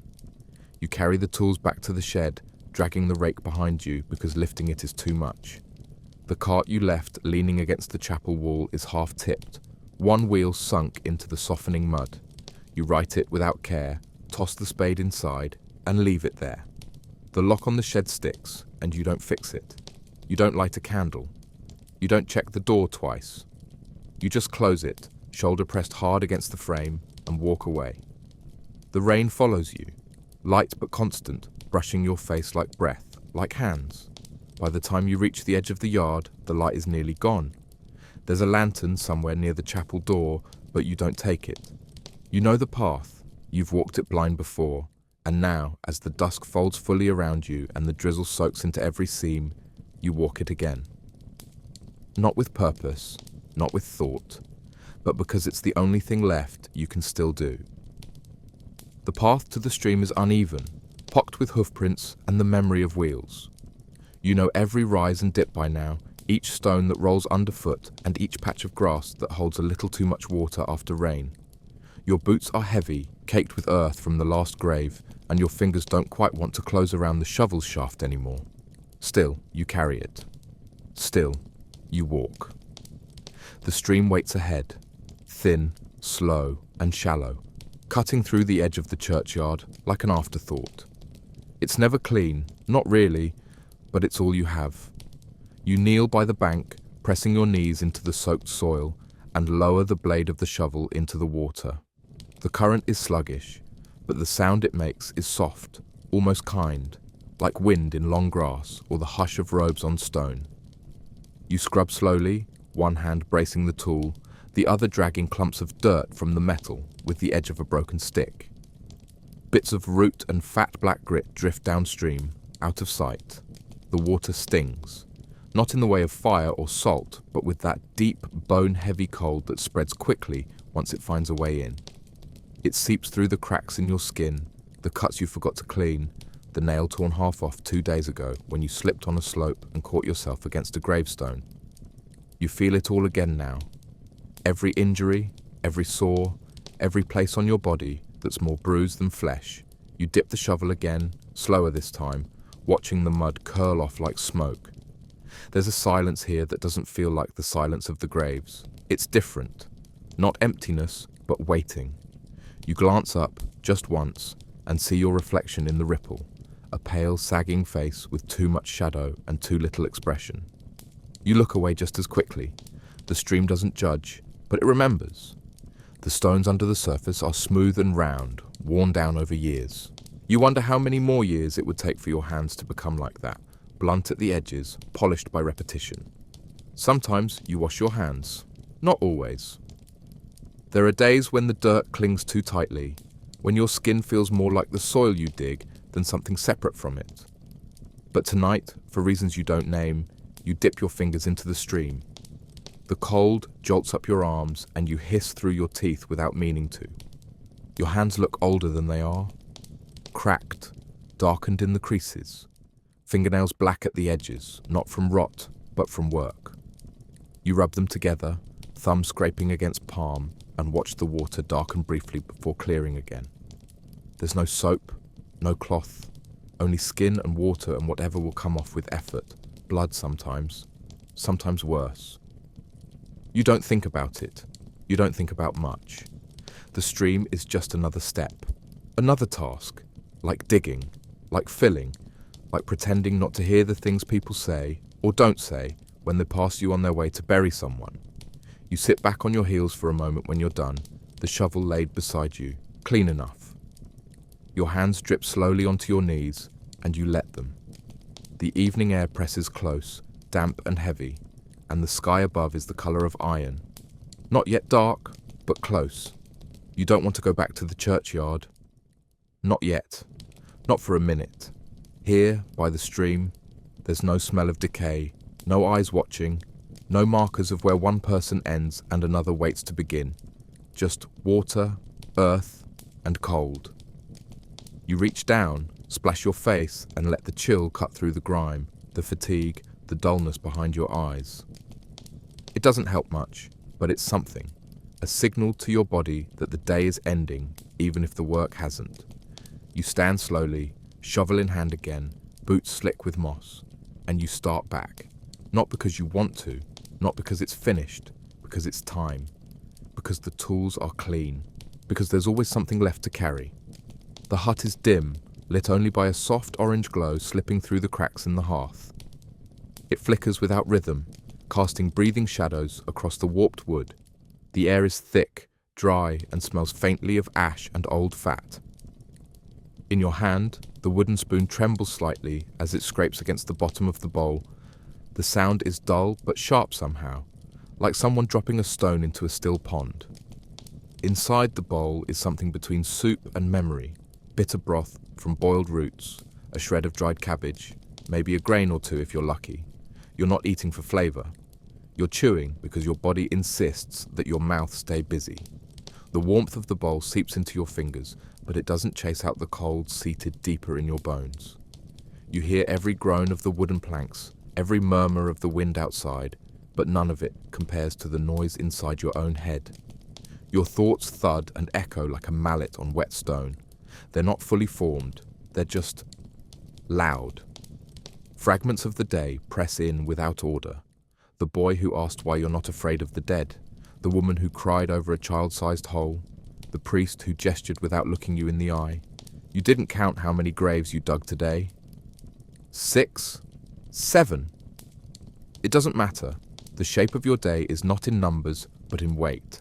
You remember how the coffin slipped off the rope, thudding into the pit with a sound more cloth than wood. You remember the way the rain made the soil heavy, clinging to your boots, making the earth seem unwilling to part with its dead. You remember that one shallow grave that turned up an old bone and how you stared at it longer than necessary, as if it had something to say. You're chewing slowly now, not from exhaustion, but because your jaw has slowed on its own. There's a taste you can't place, sour, maybe a little metallic. You don't stop eating though. Hunger is not a sharp pain. It's more like an echo that never fades, a dull reminder that you're still among the living. You look at the spoon in your hand and wonder when it started to crack along the handle. There's a knot in the wood that's turned darker, like a dead eye. You turn it over once, then go back to eating. It's not that you enjoy it. You simply have no reason to stop. The silence presses in, but it isn't truly quiet. Your thoughts are louder than any storm. You wonder, without fully knowing why, what people think when they see you. Do they think you've lost your soul? That you've made peace with death? That your hands don't shake when they touch skin gone cold? You don't feel cursed. You don't feel holy. You just feel tired. The kind of tired that sleep doesn't touch. The kind that lives in the marrow and waits for your body to catch up. A gust of wind rakes the side of the hut and the fire gutters in its belly. You don't flinch. You just keep chewing. There's nothing left in the bowl, but you don't get up. Your back leans against the wall and the heat from the hearth barely reaches your feet. You're staring at the flame, but your mind is somewhere beneath the ground. Back in the clay, back in the cold, back where the world doesn't ask you questions and you don't have to answer. You're not sure when you'll sleep. Maybe soon, maybe not at all.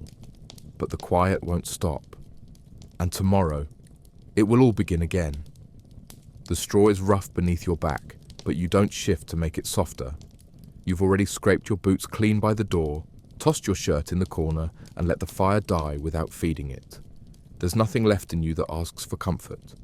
The muscles in your arms hum with the dull pressure of exhaustion. Your legs twitch once, involuntarily, then settle. You breathe out, not a sigh, just air leaving the body, because that's what it's meant to do. The shadows along the beams crawl and stretch, but you don't follow them. You close your eyes. Not to sleep, not yet. Just to stop seeing. It's easier when the world shrinks to sound and warmth and the soft pulse in your jaw. Your body doesn't fall asleep. It collapses into it, as if you've stepped off the edge of something and are falling into the same shape you've always known. No dreams come, not because you resist them, but because there's nothing left to dream. Just silence, no faces, no voices, not even the ones you buried. You know what real sleep is. And this isn't it. This is closer to absence. Like turning your back to the world so completely that, for a while, it forgets you're still in it. The ache in your fingers fades first, then the tightness in your lower back. But something stays. Something always stays. A thread of you, awake enough to count your own heartbeats, awake enough to fear they might stop. The wind outside rustles the eaves and whistles through the cracks in the shutters, but it doesn't bother you. You've slept through worse. You've slept near graves that weren't empty, beside dogs gnawing bones, beneath roofs that moaned in the storm. Tonight is no different. And yet, every night carries its own kind of weight. You remember how your last thought yesterday was a wish that the morning wouldn't come. And now, buried in straw, you know you'll rise when it does. Because the work waits. The holes wait, and no one else will dig them. The world has no patience for the tired. It only rewards the useful. You lie still. Your mouth is dry and your lips stick together. You could rise, drink from the bowl on the table, stoke the coals, stretch the ache from your spine. But you don't. You won't. Not tonight. Maybe not ever again. The darkness thickens until it feels like a second skin, until it presses against your lids and seeps into your breath. You lie in it like soil, still, heavy, waiting, not for dreams, not even for rest, just waiting. And if your eyes open in the morning, you'll begin again. And if they don't, then maybe finally that will be enough. And that's where we'll end tonight. You've spent the day where silence weighs more than words, where each motion carries the memory of someone else's final breath. You've walked among the forgotten, moved earth for the unspoken, and shared your meal with stillness. It wasn't glory. It wasn't horror. It was just what had to be done. If you're still awake, let your breath slow just a little more. Let the hush linger. There's no need to rush back. The world will still be there in the morning. And for now, just for now, No one is asking anything of you.